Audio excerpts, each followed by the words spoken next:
Bom dia, turma do quarto ano.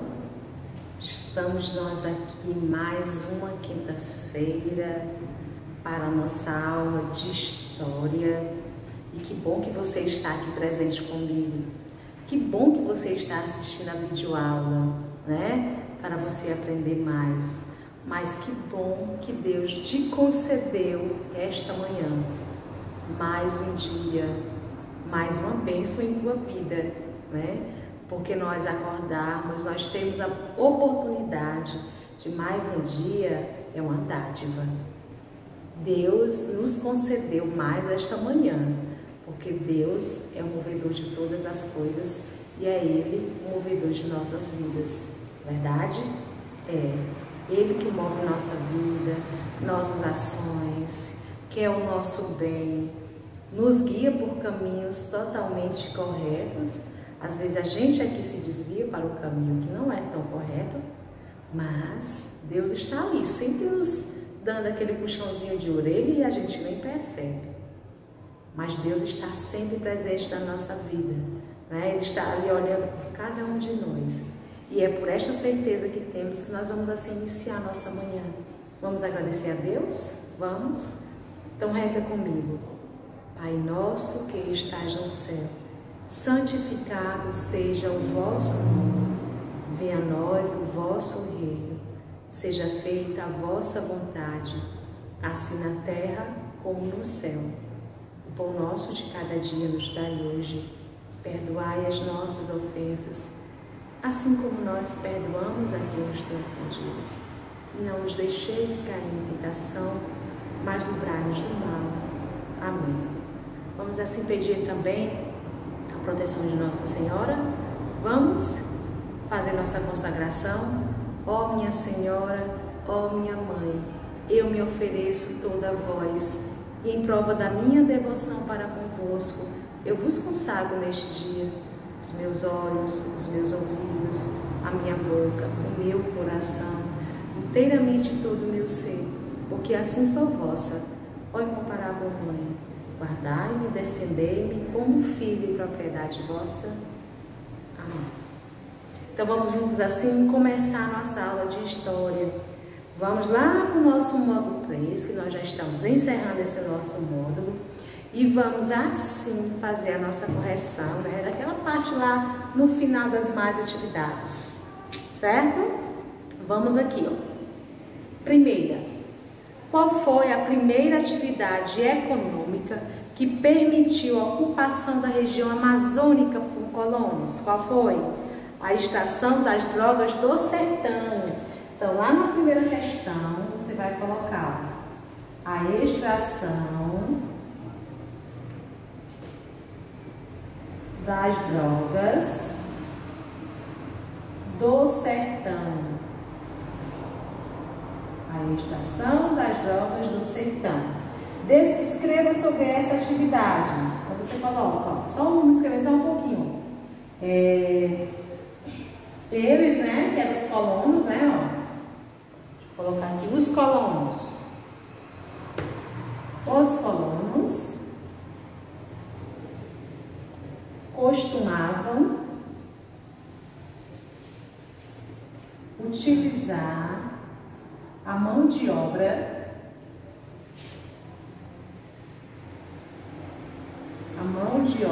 indígena,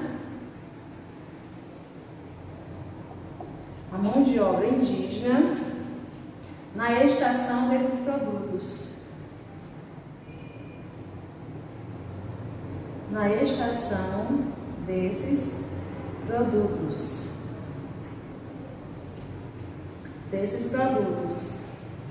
Uma vez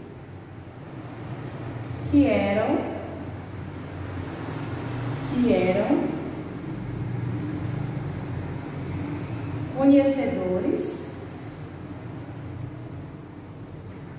conhecedores da selva. Os colonos eles utilizavam a mão de obra indígena porque eles sabiam que os indígenas conheciam profundamente lá aquela região. Então, por isso que eles pegavam, né, os indígenas para fazer todo esse trabalho, tá bom? Isso é a primeira questão. Segunda, Observa a imagem a seguir e depois responda. Qual é o título dessa pintura e o nome do artista que a produziu? Partida da Moção. Quem é o artista? Almeida Júnior. Né? Então, lá na segunda questão, ó. Segunda questão, você vai colocar partida de moção. E quem é o autor, né? O artista que produziu? Almeida Júnior. Almeida Júnior. Não é Almeida Júnior? É, Almeida Júnior. Pronto. Certo? Desse jeitinho aí. Isso é a letra A. Na letra B, que tipo de expedição de abastecimento ela representa? Monções ou tropeirismo? Monções, né? A gente já tá vendo aí. De que maneira você chegou a essa conclusão? Por que você acha que aí é uma monção? Por quê? Por causa do título, né? O título já diz isso daí, né? E de várias embarcações, né? Com seus familiares, né? Onde tem aí na tela. Você pode colocar. Então, letra C, ó. Por causa do título. Por causa do título. E das embarcações com os familiares.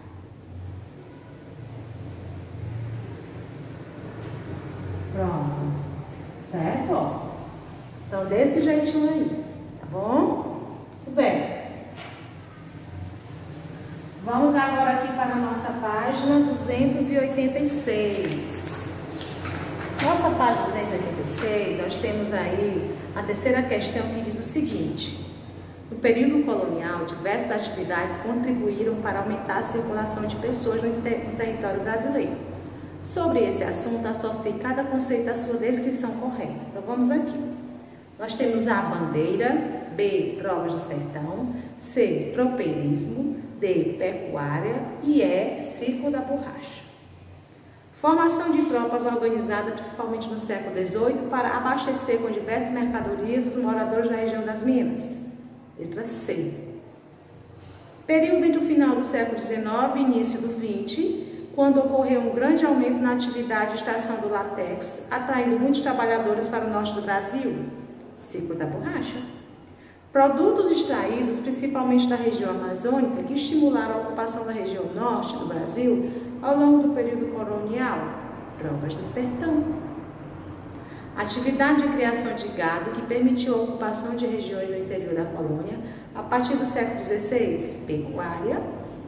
E expedições ao interior do Brasil que tinham como objetivo a captura de indígenas e a busca por ouro e metais preciosos ao longo do século XVI e XVII. Bandeiras. Então fica assim, ó. C, E, B, D, A. Então essa sequência, certo? Quarta. Lê o texto a seguir.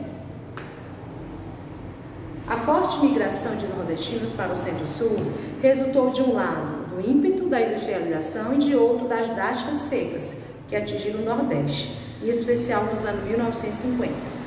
A. Observa a palavra destacada no texto, o que ela significa? Migração. O que é migração? Vamos aqui. Migração. Migração é quando ocorre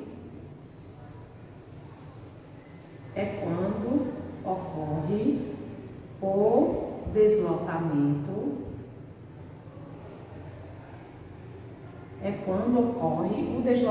de pessoas quando elas se mudam de um lugar para o outro. Quando elas se mudam de um lugar para o outro.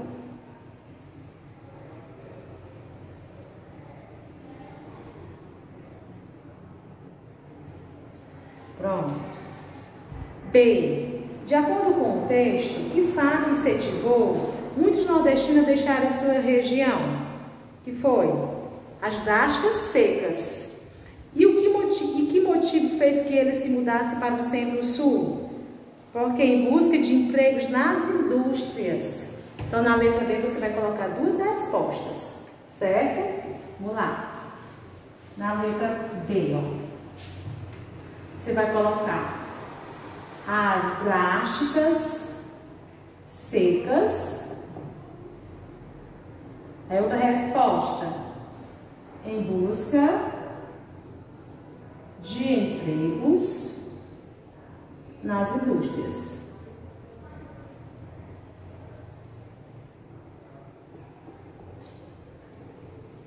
Pronto. Certo? Essas duas respostas aí você coloca. 287. Produza 3 pequenos textos de acordo com os títulos. Esse daí você poderia fazer, né, do jeito que você imaginasse. A imigração e a viagem, a hospedagem dos imigrantes, o trabalho dos imigrantes, o campo na cidade, tá bom? Vamos para 288. Temos aí um texto. Nesse texto aí diz o seguinte: a presença de grandes levas de imigrantes no Brasil, sobretudo a partir dos meados do século XIX, marcou o surgimento de traços culturais que permanecem até hoje em determinadas regiões. Italianos, alemães, russos, sírios, libaneses, poloneses, japoneses e também portugueses deixaram seus países fugindo de guerras, motivados por crise econômica ou pela falta de oportunidade de garantir a sobrevivência. Quando chegaram ao Rio Grande do Sul, os imigrantes italianos dedicaram-se ao cultivo do trigo e do milho, utilizados para fazer macarrão, a polenta e o angu italiano, base do sustento nos primeiros tempos. Introduziram na Serra Gaúcha o cultivo da videira, faziam vinhos, espumantes, suco de uva e vinagre. Os descendentes de imigrantes japoneses foram responsáveis pela introdução de variedades vegetais e de frutos, de molhos como o shoyu, bem como o uso de conservas, de nabo, de broto, de bambu, etc. De acordo com o texto, o que motivou os imigrantes a virem para o Brasil? Eles vieram por quê? Por causa dos problemas de guerras, crises econômicas ou pela falta de oportunidade de garantir sua sobrevivência em seus países de origem. Então você vai e coloca, ó. Letra A. Por causa das guerras,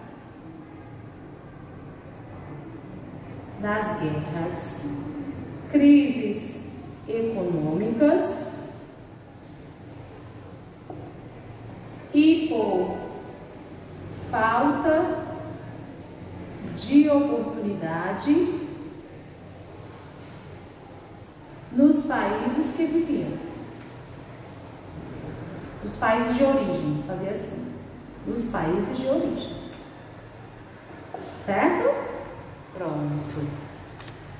B. O que os imigrantes italianos introduziram na Serra Gaúcha? O cultivo da videira. Certo? O cultivo da videira. Letra B. O cultivo da videira.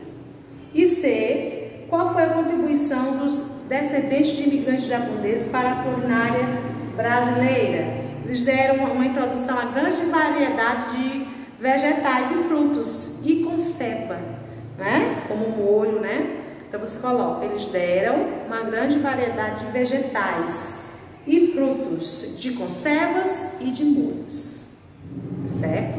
Entendido?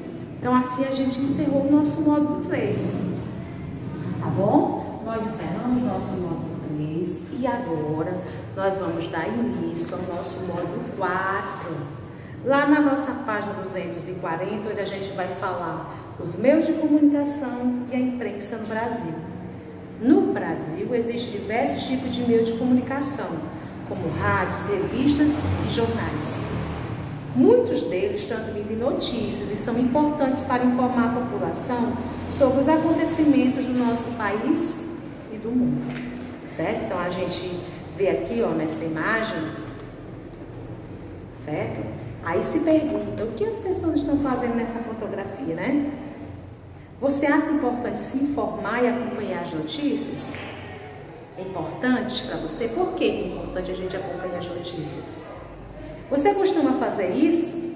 Quais são os meios de comunicação em que você tem mais acesso às notícias? Celular, jornal escrito, televisão, rádio? certo? Internet.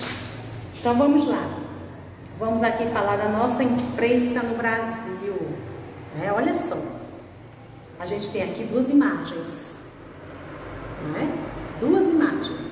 A primeira imagem é a primeira página de O Clarim da Alvorada, publicado na cidade de São Paulo. Suas reportagens buscavam dar maior visibilidade à população afrodescendente, que costumava ter pouco espaço em outros meios de comunicação do período. E a segunda imagem, temos aí uma revista da semana. Essa revista da semana, pessoal, ela era publicada semanalmente, era como um encarte, no Jornal do Brasil. Revista da semana, de 1926, publicada na cidade do Rio de Janeiro e voltada principalmente para o público feminino. Trazia conteúdos relacionados à cultura, à arte, a arte do período, com matérias sobre literatura, moda, comportamento e uma grande variedade de notícias nacionais e internacionais, certo? Na página 243 nós temos aqui duas coisas interessantes, ó. O aparelho de rádio da década de 1930, talvez até vocês dizem, na casa da minha bisavó tem, tia, na casa da minha avó tem um rádio antigo desse. Esse meio de comunicação, ele foi responsável por grande popularização da imprensa no Brasil, lá em meados do século XX, e um aparelho de televisão. Lá da segunda metade do século XX, ele chegou ao Brasil na década de 1950, esse daqui, e passou por diversas transformações, certo? Passou por diversas transformações, claro, evidentemente, Você vai responder essas duas questões aqui, ó, tá bom? Você coloca lá no seu caderno e responde essas duas questões. Quando lemos jornais e revistas ou assistimos ao noticiário na televisão, estamos entrando em contato com a imprensa. Você sabe o que é isso? Imprensa é um conjunto dos meios de comunicação que transmite notícias à população. A imprensa é importante para nós? Acredito que sim, Nas imagens, conhecemos alguns exemplos de meios de comunicação. Ao longo deste capítulo, vamos aprender mais sobre a história da imprensa brasileira. Então, fiquem de olho, tá certo? Os primeiros jornais. A história da imprensa no Brasil começou no início do século XIX. Vamos conhecer como eram os primeiros jornais que foram criados na época. Em 1808, o jornalista Hipólito José da Costa começou a publicar um jornal mensal chamado Correio Brasiliense, que continha notícias voltadas ao público brasileiro, sobre temas políticos, culturais e econômicos. O jornal, porém, era produzido na Inglaterra, onde vivia o jornalista, e trazido de forma clandestina para o Brasil. Olha só, era produzido na Inglaterra e era trazido para cá no Brasil, de uma forma clandestina.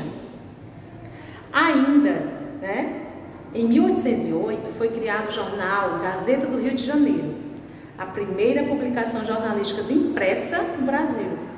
Esse jornal era publicado pela imprensa régia, órgão criado pelo governante português Dom João, e a publicação trazia principalmente informes oficiais do governo, notícias internacionais e fatos relacionados à família real. Aqui nós temos eles fazendo essa impressão desse jornal, esse jornal impresso, como era que acontecia, tá certo? 245. Como era o Brasil nos tempos do Império? Nas primeiras décadas do século XIX, o Brasil passou por uma importante transformação política. Deixamos de ser colônia de Portugal e nos tornamos um país independente. Vamos entender melhor como isso aconteceu? Em 1808, a França entrou em guerra com alguns países europeus, entre eles Portugal. Em meio ao conflito, a família real mudou-se para o Brasil. Durante anos em que ficou aqui, Dom João implantou diversas medidas para que o Brasil pudesse abrigar a estrutura administrativa portuguesa. Entre elas, a Biblioteca Real, o Banco do Brasil e a imprensa régia. E em 1821, Dom João retornou a Portugal, deixando seu filho, Dom Pedro, para governar o Brasil. Nessa época, porém, muitos grupos de sociedade brasileira estavam insatisfeitos com o domínio português e queriam que o Brasil se tornasse independente de Portugal. Assim, em 7 de setembro de 1822, com o apoio desses grupos, Dom Pedro proclamou a independência, tornando-se imperador do Brasil. Então aqui a gente vê uma linha do tempo, 1822 a 1831 foi o primeiro reinado. 1831 1831 a 1840 foi o período regencial, né? Aquele em que o Dom Pedro II, o herdeiro do trono brasileiro, tinha apenas 5 anos na época, assim como o governo temporário, até que o príncipe crescesse, foram nomeados regentes. Ele não podia assumir, então, regente no lugar dele, né? E em 1840, o segundo reinado. É o período em que Dom Pedro II, né, assumiu o trono do governo brasileiro. Governou o país por um longo período de quase 50 anos. Certo? Em casa vocês vão responder apenas essas questões aqui fáceis, né? A página 243. Ó. Essas duas questões você faz o cabeçalho no caderno, bem bonitinho, copia as questões e responde. Tá certo? E manda para mim, claro, evidentemente. Tá certo? Na próxima hora a gente vai estar aqui para fazer a nossa correção. Beijos e abraços.